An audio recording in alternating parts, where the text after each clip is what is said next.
this is kind of nice to be doing. And Brady and Luke, thanks for doing this with me, because it's been a little difficult with doing the Tour Coach podcast with no tour coaching to do. We've talked a ton about what's been going on and, what we've been working on. But so anyways, this is fun. 2 weeks, tours back. I was at the first two, Brady. You had asked about that. It was interesting. I mean, this is nothing to do with like the public and, what's good for golf or whatever, but like from a teaching perspective, it was way easier without fans. Like, getting in, getting out, like Colonial, I valeted my car right in front, just walked through the gate. And there's obviously less distractions and the limited number of people. So if you're talking about a coaching and performance, I thought it was much more like teaching college golfers. There wasn't very many distractions. There were less equipment people walking up and down the range, trying to get people's time. There were no agents there inside the ropes, so you didn't have agents wanting to buy. So there was far fewer distractions. And I thought that, like, from a coaching and teaching perspective, that made the job actually obviously very different. You could tell I'm downtown with the buses, but it made that aspect of the job different but easier from my point. Interesting. How do you think the players were reacting to that? Do you think that what was their vibe out on the? I think that like the first part of the week part was okay, because I think everybody I shouldn't say everybody, but I think the golf courses looked totally different. Like Colonial in particular looked so different without all the grandstands. I've been fortunate enough, I've played Colonial a couple times with some buddies, and it looked just like it would look like if the four of us went to play golf.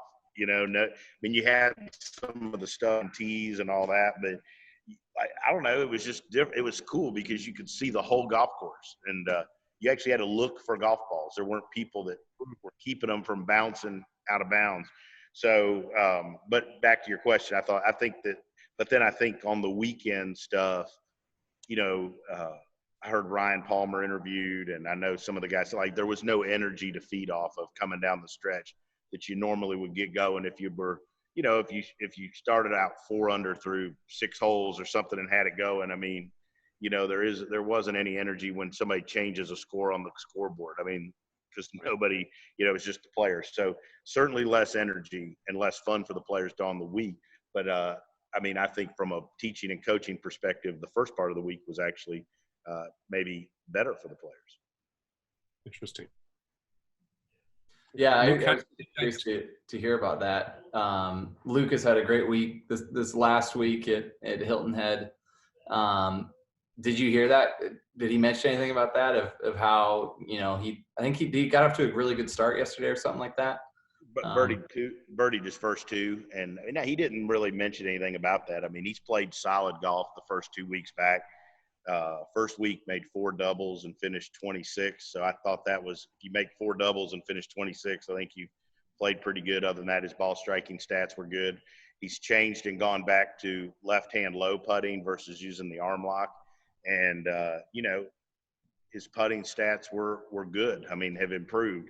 And the reason that we went to that and that he went to that along with his putting coach, Larry Bobka, and myself felt like that he was really good inside 4 or 5 feet last year, 6 feet, which was the reason he went to it.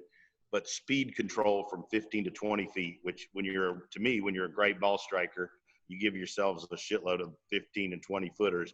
And I don't think percentage wise, he made enough of those. And I felt like from watching him play golf, Brady, I know you do a lot of that, watching, Brandon play golf. I think watching them play is important, and his speed control wasn't very good. So that was the reason for going back to left-hand low, to give him a little more feel with the putter and a little bit better speed control.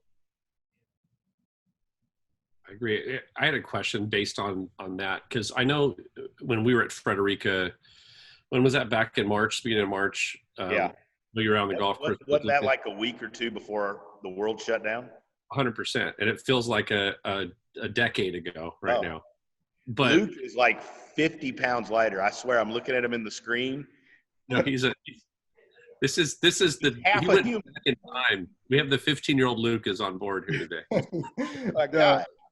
I know. Yeah, you know, Tony, without any golf to cover, I'm just in a constant state of just shaking. So of course I'm going to lose a little bit of weight. You know, I just don't know what to do with myself. Oh my gosh, I gained weight. I mean, I'm living proof that just drinking vodka won't make you lose weight. I thought it would work, but it didn't anyway. So, That is, I think a lot of our tour coach followers are going to be disappointed to hear that's not an effective weight loss program. no, that and wavy Lay's potato chips, it doesn't do it. So anyway, Who knew? Tony, I was going to ask you about, because I know when we were down at Frederica with, and you and Lucas were on the golf course, everybody's quarantine or time off is different, right? You know, on tour.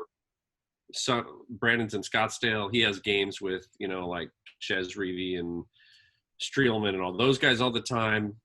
Everybody in a different geographic location is doing things differently, but also, like, if you're a tinkerer, don't you think that the tinkers, this is bad for some of them? You know, they have way too much time on their hands to try this and try that. Like, you know, Brandon's very cerebral, so a lot of times I'm getting questions from him and he's like, what about this? I'm like, can you just stop, you know, for a while and go play? But I think it's going to be an interesting case study when they come out of this on how people use that time, you know, whether it was a benefit for them or whether it was a negative on whether or not they put too much time in the technical and they weren't on the course or vice versa. Well, one of the things, like I've sent Luke and I've been talking and we've sent him some pictures of several of my players, the befores and afters of what we did during the Corona break. Right. Mm-hmm. And, you know, some of them are just setup stuff, right? Focusing on setup. But so Lucas is one of those guys, though, that, like, you know, so he started coming up to Frederica a good bit, probably saw each other every 2-3 weeks because we really wanted, you know, our goal was to be better when he came out of this. So he was really made a commitment. I think got rested up after playing that huge Asian swing in the fall, played more golf than he played in a long, long time, going through the Tour Championship, British Open, basically, you know. So he played more golf and then, you know, got rested and was like, so he got committed to back in the gym with Colby, done a, you know, and his body's moving great again. And we worked every couple of weeks. But one of the conversations we had was like, okay, if we're going to do this, like, we're not going to change every time you come up here and try something different. Let's be real committed to sticking with the couple things that we're working on. And I think we did a really nice job of that. And, like, that's hard, Brady, you know. I mean, sure. Like, and Luke, even, like, not like watching you, like, you're always working on getting your swing better and stuff like that. Like, having access to all that information and all the teachers, like, shit, it's hard to not try stuff and get lost. And so I think it works the same as when you, like, sometimes it's bad that we're around our students all the time. And so, but I think you got to make it a point, you know, of doing that. And, you know, one of my players, Robbie Shelton, like, I only see him a few times a year, really, other than at tour events. And I don't even work with him that much. Like, he kind of goes and does his own thing. And then 2-3 times a year, we work for 2 days, 3 days, getting back to what he does. So I think every player's different, but man, you gotta be careful for sure. It's funny too, because, like, it seems like there have been players who have approached this in, like, one of two ways. You've got, like, your Rorys who've sort of said openly that I didn't touch a golf club for the first 6 weeks. And the thing that surprised me about that was learning, like, who is programmed to, like, really gear up towards something, you know, like, and when they don't have something to point at, some players just, like, you know, it's not, you know, they maybe struggle a little bit for motivation, or they're just like, it's like the way they format their game rather is towards building up to something. You know, this is my target. This is what I'm gaining. This is what I'm aiming at. This is my sort of step-by-step plan in order to get there. And when I don't have that end goal to aim at, it's interesting to see which players sort of just will say, well, then I'm going to rest up because I'm tired. That's always interesting to me. It's also interesting because we've seen so much golf in, like, or so many golf tournaments in such rapid succession over the past few years that the concept of an off season kind of went away for a while. It seemed like, you guys will be able to tell me better than anyone. But you know, it's not like the old days where the PGA Championship would happen and then everyone would shut it down until Hawaii. You know, like this is, people were constantly keeping it rolling, and the busiest time of the year was through the FedEx Cup and the Ryder Cup and things. Then you'd have a few weeks and then you'd get back at it. Whereas now, like, you've seen, on the one hand, you've got the Rorys not really doing, you know, not doing much until the tour date's announced and then they gear back up. Then on the other ones, you said, okay, now I have some time to actually go away, iron out some kinks, like be in my incubator for the next few weeks and then work on it. I just find it, I guess I never really realized that there are these different mentalities on tour between players about how they get themselves geared up. And it has been interesting. One interesting thing to me is if you look at, like, say, the top 10 players or whatever, like the only one that seemed like they did a ton of work and didn't take time off was Bryson, right? Yeah. And he ate a Volkswagen. I mean, other than, you know, I mean, but like, to me, like, it seemed like the Rorys, the Koepkas, you know, Justin Thomas, DJ, you know, I've seen some of those when I went down to Bears with Lucas, like you see, you know, and like, I think that a lot of those, I think a majority of those guys. Now, the interesting thing is that the fact that, like, look, if you're in the top 10 in the world ranking, I mean, I don't know that how you come out this stretch with what they've done for status through the next year is that pressing for them. Whereas if you're a guy that, you know, is sitting outside the 125 and you're not a top 10 player in the world and already in all the majors, like, there's probably more importance of what you did during the off season. You know, I mean, to me, like, when you see how many of the top 10 players took off, certainly their position and how important that ranking. And then when they froze the rankings and nobody could move, I mean, you know, it's got to play into some of their decision, I would think. Absolutely. And it's probably just like the lingering doubt the player may have or something. Mm-hmm. You know, like Ricky Fowler went away and seemed like he was working hard. But yeah, like you were saying, a bunch of other guys didn't. And it must just be, you know, for Rory, the thing that he wanted to address was the fact that he's not rested up properly, you know, whereas like Ricky Fowler, there were other things that he wanted to work on that were more pressing. So it's kind of, I don't know, it's like it's such a unique time, but it provides like quite a unique insight into like the way these guys are thinking about, you know, their own game, about their own preparation, about all this stuff that we would never ordinarily be able to understand. But I think that, like, social media too, I mean, Brady and I have talked plenty about the good and the bad of social media, but like, I think that with the younger folks being on social media a bunch, we had more insight and look into what these folks were doing, you know? Yeah. And so, I mean, we've never had, I mean, like you said, we haven't had a real off season, heck, in the years that I've been going out there, which hasn't been forever, but like, we haven't had a real off season. I mean, you get from the end of RSM, which is like November, end of November, you get what, 3-4 weeks, 5, I mean, till they play again, 5 weeks. And they, you know, they can't take all 5 weeks off and show up in Hawaii. They got to start getting ready. And so, you know, anyway, so I think it's, but I like the off season personally. I wish they'd go back to creating a real off season because it was actually nice from a work perspective. I mean, I hate to have a pandemic to get some time off, but it was nice. It's funny too, from my seat in the house, you know, the media seat, where like all of a sudden you have an off season, and then when the tournaments come back, you have like Rory McIlroy playing in the RBC Heritage for the first time in ages, and you know, suddenly these fields are stacked. And it's like an interesting inadvertent side effect, right, of having so much golf that you start just gradually like diluting the fields because guys need to take weeks off and they get tired and yada yada. And now, like, you look at every, you know, at least for the first few tournaments back, you look at every field and they're just stacked, and it's pretty exciting. And on that note, I'd say it's a challenge. My guy is outside the top 125, which in some ways, with the way they're doing status, he's not under the same, you know, pressure he has had we had a reshuffle at the end of the year, obviously, where we had to go back to Q school. But these tournaments he would have been in. Mm-hmm. You know, now he's not in these tournaments.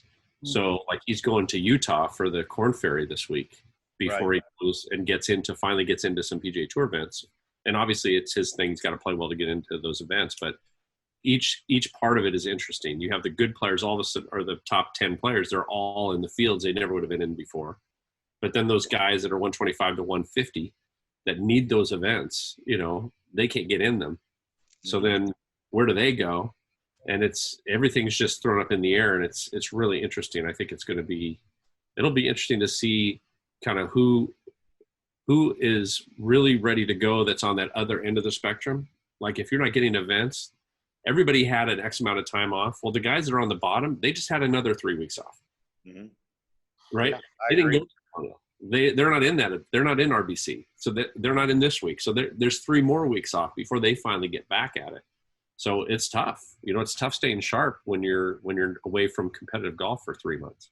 Yeah. Well, and if you're one of those people that, where you watch the number of your guys getting in, and I mean, it's hard. I mean, right now, because there's no rhyme or reason. Like you said, there was always, you knew your guys in the summer were going to get in all the events, right? Or because guys would start taking off because of the British, because of the U.S. Open, they take the weeks off, and now you don't have that, right? And so, yeah, there's a trickle down effect to every level.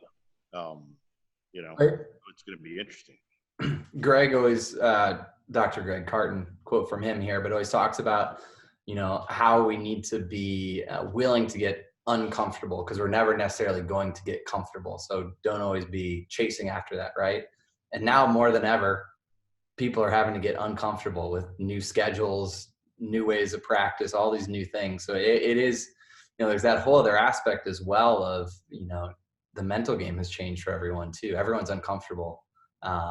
Probably most folks are out of their ordinary. And so how do they cope with that on top of everything else that's going on as far as competing and playing and all that stuff?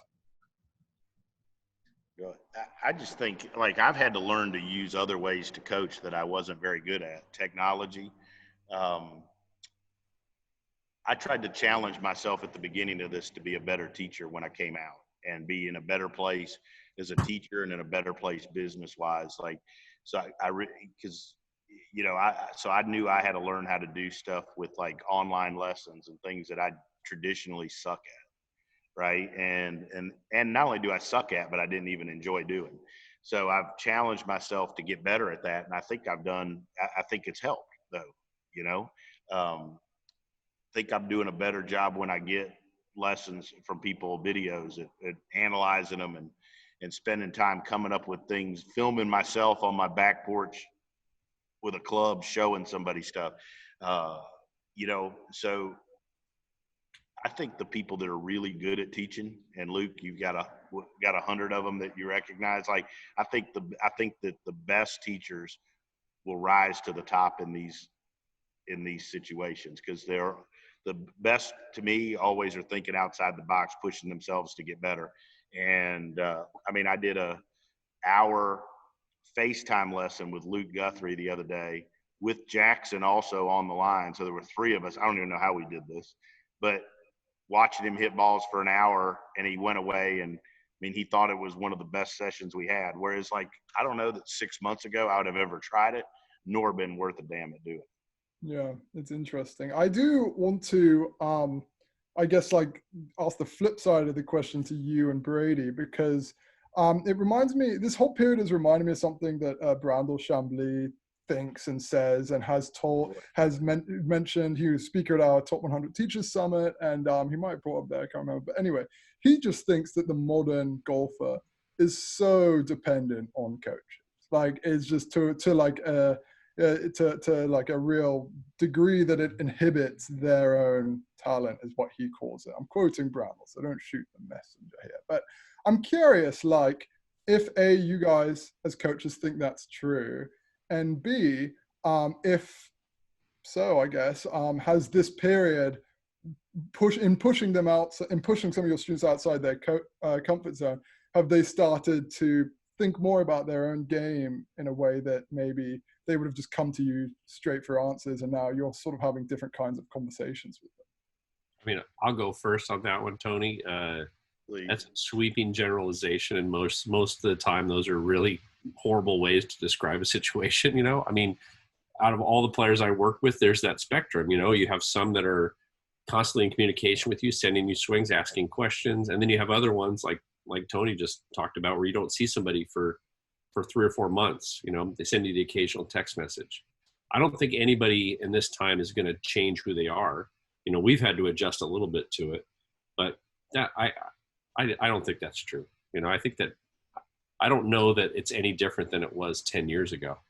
In fact, I would even say that with some of the technology, with TrackMan and some other technology, I think people that were starting out and thinking this was the answer over time have pulled back away from that and realized that the answer is not maybe in the numbers on a machine, and it's out there, you know, working on shot shape or getting on the course or whatever. So I think that's I don't like that kind of description of where the tour player is right now. I think that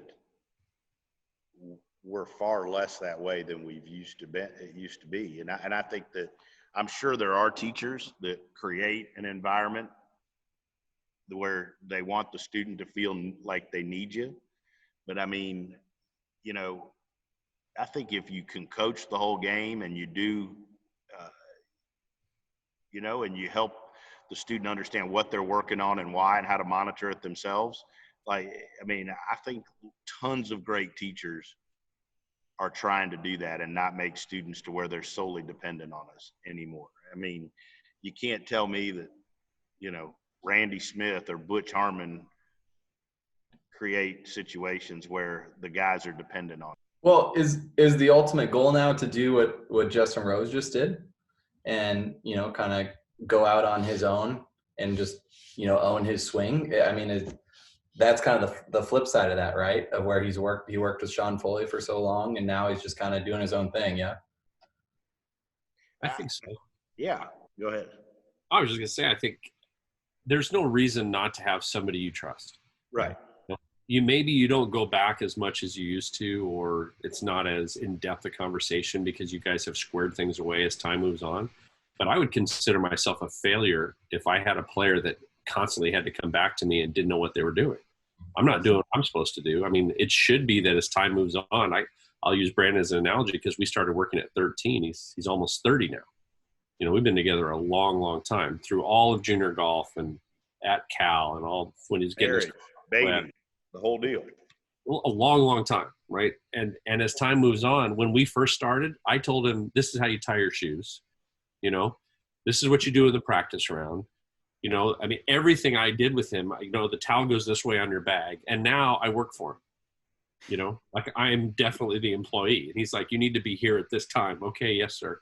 You know, so it's like things have changed appropriately as time has moved on. You know, I've become less in charge of everything and more of somebody that gives him my opinion, then he can choose to take it or not. That's a healthy description. That's a natural progression.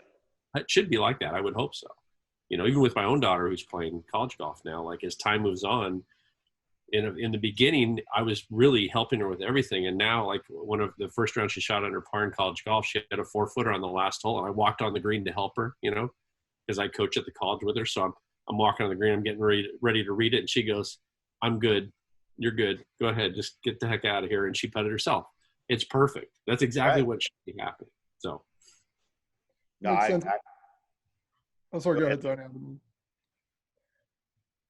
You know, it just reminds me of something. It's a really interesting point. It makes total sense. But it also reminds me too of, because, you know, I'm in this like being in the media and in the golf media, that like you sort of are on the front lines of all the stuff that people are saying. And one thing I always find really, really interesting, so I want to ask you guys about, it's sort of related to this too, it's that the idea of a pro changing their swing in any way, shape, or form, it's like a horrible idea.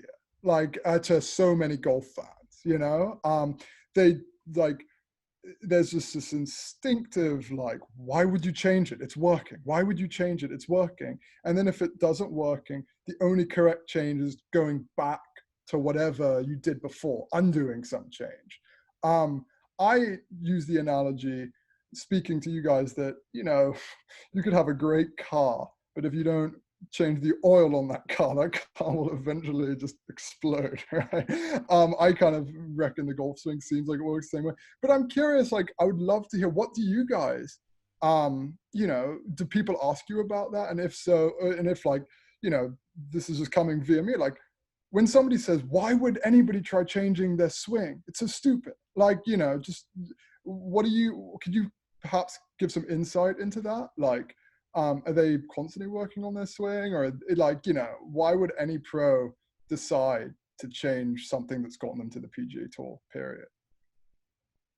I mean, that's $1 million question, right? I mean, I think that, but I think it's different for players at different levels. And I mean, I think they're always, Brady, I think they're always trying. I think they make changes because they feel like there's some miss that's in their bag that they have to get rid of, eliminate, or minimize to be able to compete at that level and to win or to improve, right? Whether it's you got your card but you can't keep it, or you've kept your card but you're not going anywhere and you can't win, or you've won but you hadn't won in a while, or whatever. There's all different levels. But I think that each player makes a change or goes to somebody different when they feel like there's a miss in there that they don't understand, that hasn't been explained, and they don't seem to be able to get rid of it.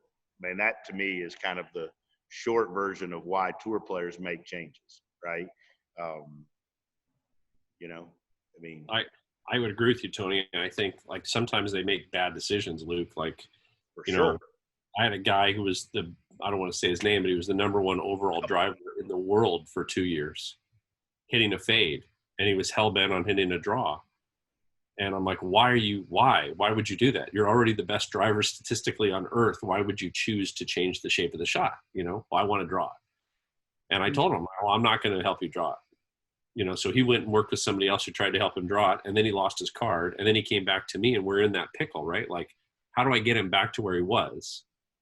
It's a tough way. It's tough to find your way back sometimes. And then your body also could change right over time. You get a kid who's 22, 23, comes on tour. He's a completely different human being in 5 or 6 years on tour. And then maybe that needs to change. And I think that's why with like Bryson, what he's done, I'm blown away. Yeah. I'm blown away at what he's done. And it's not just the physical change, but to change the time it takes to go from setup to impact like he has done, it is remarkable to me. I mean, that blows me away that he is now, timing-wise, from setup to impact. He's at impact on his new swing before the backswing finished on his old swing. I just think that's remarkable. It's a lot of courage the guy has. I'll give him credit. It's amazing.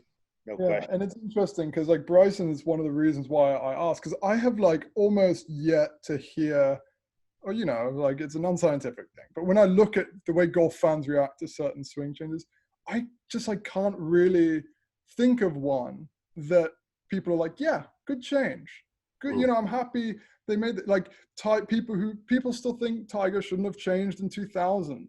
Should have stuck with what he had in 97 and then like 05. And Bryson, is like the first one where I'm starting to see what I haven't really said. The majority opinion out there doesn't seem to be, oh, he's just really screwed over his career. Maybe, it's still obviously very early, but it just kind of speaks, I think, to this, it's this funny, like, it's this, I think it's probably this funny thing where golfers, think about their own game, think about the prospect of changing their own swing. They get so worried about that then they like project that onto tour players. Like, well, no, you should not be changing anything. Right. Just go play. And it's like, it doesn't really work like that. Yeah. I think one of the biggest decisions tour players make is who they go see if they change, right? Or they need help. And I think that's a critical decision in a player's career, because I think that if you go from, you can go to extremes and you can get lost really soon, really quickly, and there's tons of players out there that change, but I would say that there's very few players that have dramatically improved by just dropping a coach that they've had for a long time and changing to somebody else. Obviously Tiger won a bunch of majors and had success, but he's also Tiger, right? After you take him out and so you look at what Bryson's doing, Bryson's still working with his same coach, but he's obviously got Chris Como, who's a consultant and very involved in it, hasn't just changed total philosophies of what he's done. It would be interesting to obviously Justin Rose made some big changes a long time ago when he went to Foley, and they obviously paid off. But like, I mean, I don't know, that would be a good article, Luke, is like how many major swing changes and big coaching changes have big players done they've actually worked out. Yeah, it's funny because I've almost wondered if you could do like a series about just swing changes, like almost like you do a series of little profiles. And, are there any, first of all, like, are there any that stick out in your mind? And I mean, over the years, right? Like somebody who, if Faldo is like the classic example of somebody who like had a swing, went away, kind of disappeared for a bit, changed it, came back better, and like, the idea is like, what are a series of interesting little profiles that we can do on people who made changes, better for worse, or for the same, I mean, look at Phil. If you put Phil's swing up with every coach along the way, you'd have a hard time, I think, seeing a bunch different in any of them, would you? Yeah. Got a little shorter for a bit, right? Got a little wider on the butch, and then it kind of went back. And yeah, it's interesting. You could say Kuchar made a pretty big move. True. Where he came in the beginning to where he ended up, and that was an extraordinarily unique change. Mm-hmm. Like that took some courage to go away from any standardized norm of what a golf swing, a backswing is supposed to be, and found the absolute right recipe for the guy. So that's an example of somebody who made a really profound change and got a lot better. Yeah, that's a good point. Yeah. So do you kind of have two choices? Either one, you go forward and try something new, or two, you go back to something that worked in the past? Are those kind of the two paths you look at? It depends on the player you're with. Like, so I'll just use two of them examples. Like two guys I work with are they're 40 and 36, Lucas and Bill Haas. Both had a lot of success, right? So I felt like for them, my job was to get back to what they did when they were successful. I think that's a totally different job than if a young guy came to see me or Brady and he hadn't won on tour and he hadn't been successful and he had a miss in there, like, that he couldn't understand or couldn't explain. I think those are two totally different teaching jobs than I mean, and Brady will agree with this, like teaching Lucas Glover is probably one of the easiest teaching gigs in the world, right? I mean, you just got to make them hook, So, but as we've gone along, we've tried to get it to hook, but tighten up the draw. My first job was just to get it shaped the way you want. And then over time, get it to tighten up. And with Bill, it's getting it to look and feel more like it did when he played his really good golf, and yet working around some of the stuff. Like obviously he had an injury in that car wreck. So, you're trying to get information and figure out the best way to get him to do it. But like, that's different than if Brady and I are on the tee out at his place and he's got his hoodie on and somebody comes on that's on the, that's on the Corn Ferry Tour, has a ton of speed, hits it a mile, but hadn't figured out how to get to the PGA Tour. Like those are two totally opposite coaching jobs. And I also think it's difficult to do both of those. I don't know that everybody can do both. I would add to that too, that I think people have a misconception about a really good player who wants to maybe get better, or like Tony said, it really comes down to whatever shot it was that they don't want to hit. They want a certain shot shape. They're looking for a way to play the game. Mm-hmm. And so we're, as coaches, like, well, maybe the old was a better way for you to go back to that shot shape because we know that you understood that pattern and that motion. Where I think people think that that students come because they want it to look different. And that couldn't be anything further from the truth when you're working with somebody who's playing for a living. Mm-hmm. That is the least important priority. It's all about performance and how it works under pressure and the shot they're trying to hit. They could care less what it looks like. I mean, if you watch Webb Simpson, right, swing the golf club, I mean, most of the time, if you're not, throwing up in your mouth a little, something's wrong with you, because it's hard to watch like that. It's a huge save, but dude is freaking really good and hits it really good under pressure, But I sure as heck wouldn't want to like try and teach somebody that. But the ball flight is fantastic, and he's great under the gun. It's all about how cool is it that he's not let anybody change that? Because being a player at that level, at some point he struggled because he had years after the U.S. Open to where he is now, where he didn't play great, right? Somebody in there is like, oh, we got to square up that club face and get you. I mean, but he did. Kudos to him for not listening to us. I was this reminds me of something too. Sorry, I'm peppering you guys with questions, but I'm just a couple of top 100s, some brilliant minds here. So excuse me, but I tweeted this the other day.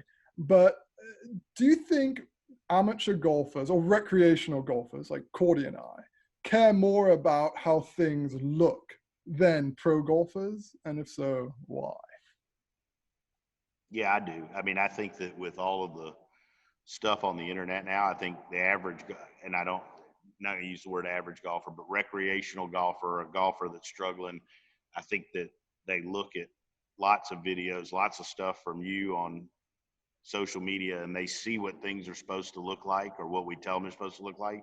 And I think they do care more. I mean, I get a lot of people that come in and the golf balls fine. I mean, what they're hitting is fine, but when you put them and they can see their numbers, they're like, well, isn't that supposed to be, isn't that too in to out, or isn't the, this, that, or the other, or isn't that a degree too steep, because I've read that like the tour average is 5 degrees down, and it's like, all of that stuff. So I just read in Golf Magazine that I'm supposed, you must love those exactly, guys. probably in one of our tips, right, that we put together.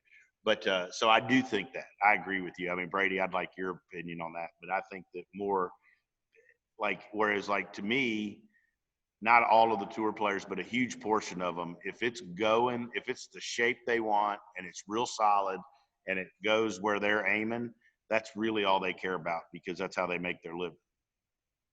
Yeah, I agree. I mean, I actually do give lessons, and this is shocking because 23-year-old Brady would never have done this, where I actually teach somebody and I'm like, it's good enough, honestly.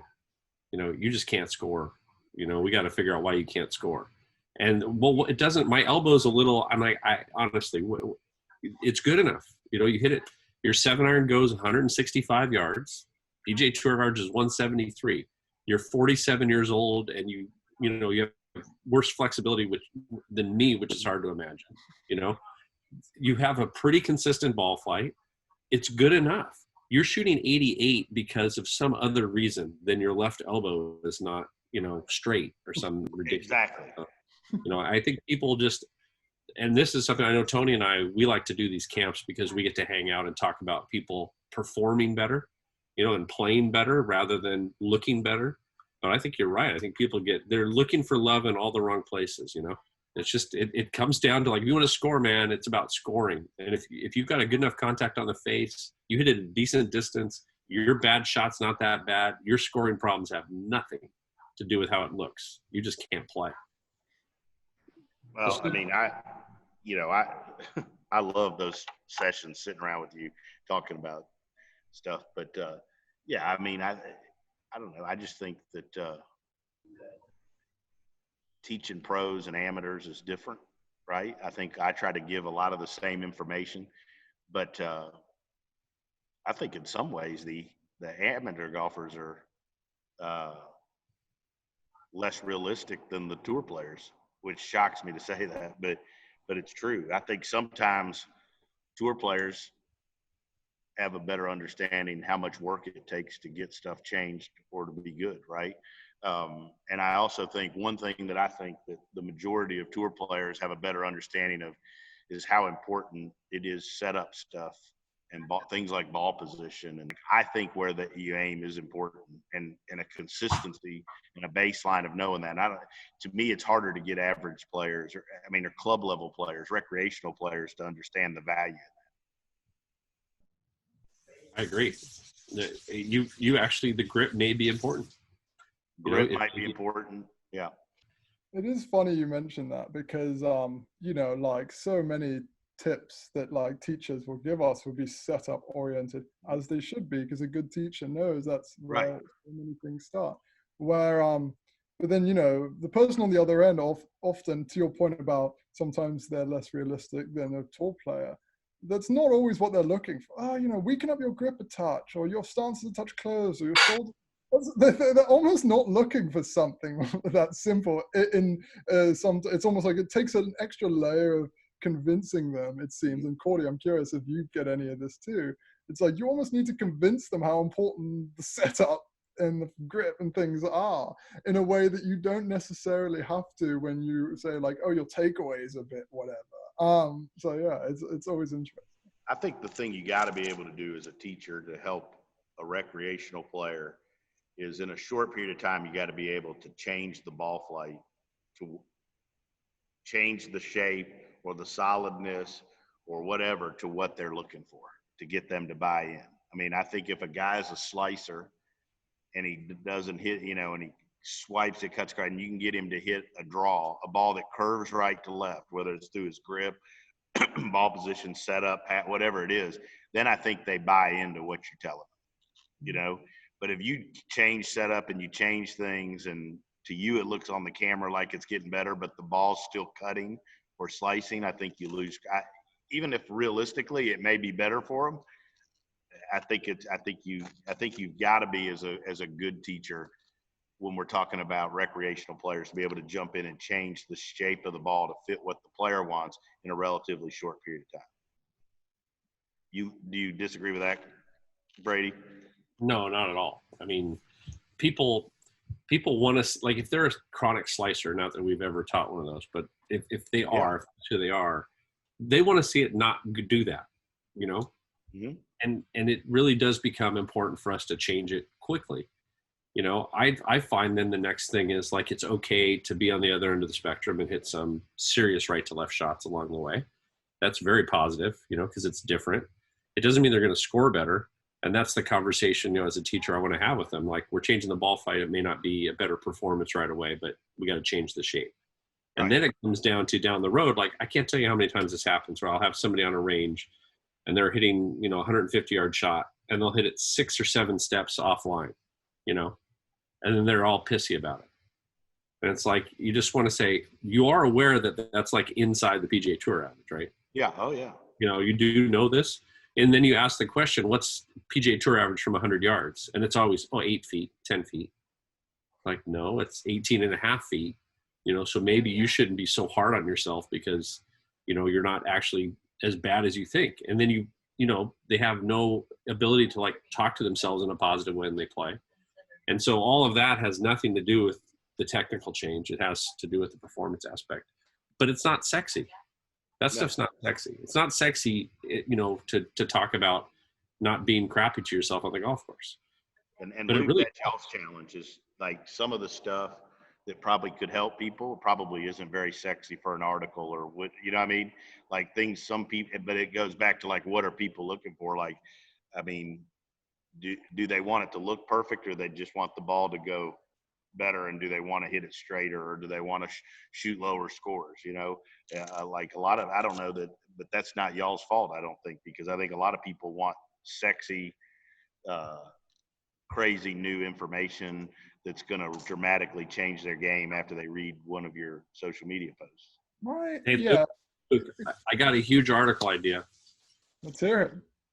Tony and I on the beach, Speedos, non-sexy things that work. Look at Cordie. Cordie loves it. Yeah. I'm going to be honest. I don't think I would even do that. I love it. No, it is my big thing. I know and Cordie, I'll be curious to hear what you think too from Golf Science Lab's perspective, which I really admire in terms of your approach to things. But what I want the Golf magazine and golf.com reader to understand ultimately is that all sorts of stuff works in golf. All like look at Webb Simpson compared to like everything works. It's just doesn't all work at the same time. It's all predicated on other stuff. So like the takeaway tip that we'll have whenever is a good tip. It works. Right. It will help people but I want the reader to know that it will help certain people with that specific problem. And it's also sort of dependent on some other stuff. It's a really hard thing to communicate because it requires like the reader and the user being kind of self-diagnosing a little bit, which is hard because golf swing's really complicated and golf's really, nuanced. But that ultimately is like the North Star that I'm always trying to point out with our stuff. That the person picks up picks up a magazine or logs onto golf.com and sees one of our videos and understands that, the caveat here is that if you hook the ball, you should probably not be trying to like get more there or something, that's all I want them to know, that there's lots of factors here. I always say to students that, because they'll ask all the time about stuff they've read on golf.com or whatever. And it's like, I always say it's like going to a drugstore. If you took everything in the drugstore, you'd get sick, probably throw up, whatever, have to go to the hospital. But if you went in there and you grabbed the right thing off the shelf for what your game needed or what you were sick, what your symptoms were, you'd get better. I think shopping for golf instruction is the same thing. If you go and you try everything that you guys put out, you're probably going to suck worse, right? But if you know that, hey, this is what my problem is, and you research it and you find 2 or 3 articles or approaches on what you need, absolutely you're going to get help for it. Yeah, and it's something we've been tinkering around with, trying to color code things, like if you slice, if you hurt, just little things to try to help with that. But ultimately, that is a really good analogy, Tony, because it is just it's like very much related to you. Like, people should not be logging on to golf.com and doing literally everything we push out. Please don't do that. Please, scroll. That sounds like a good video to do. I think I'm gonna try every article on golf.com for a 3-month period. We'll see what happens. You should. It'd be like Supersize Me, but for golf. I love it. That's kind of what happened to Peter Kessler's game. All those years hosting Golf Academy Live, all those lessons trying it, went from super single digit scratch to couldn't break 80, 85, right? So too much information can be bad. That sounds like a journey I want to take. Sounds like where I'm headed. That's great. I'll be the guy that ruined Cordie. Then I'll be the guy known as the guy that ruined Cordie. Hey, we got to ruin somebody, Tony. Yeah, trust me, there's plenty. I was going to say, the thing we're talking about, things that are working, the best teachers fix the biggest stuff in the least amount of time with the least amount of effort for them and the student. And that's when you really are watching somebody that's really, really good. It's like you want stuff that has teeth and works. Right. It's like Capone got pinched for tax evasion, right? Like, it wasn't sexy, but it was effective. And the same thing is true with really good teachers. They pick the right thing. Like, if you have somebody slicing it, at least for me, and the grip's too weak and the shoulders are left at address and their toe line's to the right, I would bet a lot of money I'm going to have I'm going to look good in about 5 minutes. Mm-hmm. I'm going to strengthen the grip. I'm going to get their shoulders to the right of the toe line. I'm going to teach them a little bit about the hips turn, and I'm going to get it drawing really fast. It's not going to be that hard. Yeah. In the past, when I was starting, I might have been, trying to sustain the line of compression and having the left wrist flat through impact and all this crap, and I would probably made them worse. But as you get better over time, I think you just get better at helping people faster. And that's what I'm constantly trying to do. And that's why I like watching Tony with Lucas and other players he has, because you watch it and it's not like you think you're ready for some magic, when somebody's working with a tour player. I'm out of magic. Yeah, you're going to think it's going to be, this is going to be special. And it's really not special. It's just back to the basic crap again that he needs to do to play well, like you guys were saying. That's what makes it. I'll tell you a good story. We went to Greenville, a month ago, 5 weeks ago, to work with Bill, right? And so we drive up to Greenville, go to his lake house and work in there. And the whole day, all we did was get him taller at address and his feet wider. Was the whole lesson for a whole day, and then played 9 holes, right? And he hit it a ton better, right? But sometimes, for lots of players, that's not enough info, right? Or that they don't think that would be enough for them. I think that's more, going back to what you said, Luke, that's more the recreational player that would go, I need something more than that. Whereas if you tell a tour player, you just need to get taller, get your feet wider, they'd understand, well, hell, I'm already pretty good. Maybe the ball's in the wrong spot, or I got to get taller, and it makes a big difference. But I think that I mean, Brady, we've been around each other long. I mean, I always start with how they're set up and where the ball is and where they're aimed, and then can go to the club face. And I mean, after that, I'm, normally out of shit to do. So. Well, I think that Brady, you came up with the title for this conversation. It's I'm still working on it, so this might not be the final iteration, but golfers looking for love in all the wrong places. Nice. That was kind of your quote. So I think we pull that as our rough working title. Luke, what do you think? Is that gonna pop or? I love it. It sounds like a cover line for us in the future issue. Stop looking for love in the wrong places. We've done it plenty. I would definitely that would be Tony and I on the beach in a Speedo. That would be a wrong place to look for love for sure. He wants this beach trip with a Speedo so bad. Really. I've never heard a better way to end a podcast than that. Exactly. Guys, this was fun. Luke, thanks for taking time. Brady, as always, thanks for sharing and taking time. This was good. We need to do it again. Indeed. Thanks, Cordie, guys. you're the best. Make me look good always. See you guys. See you guys. You guys. All right, perfect. That was awesome. Thank you, guys. That was good.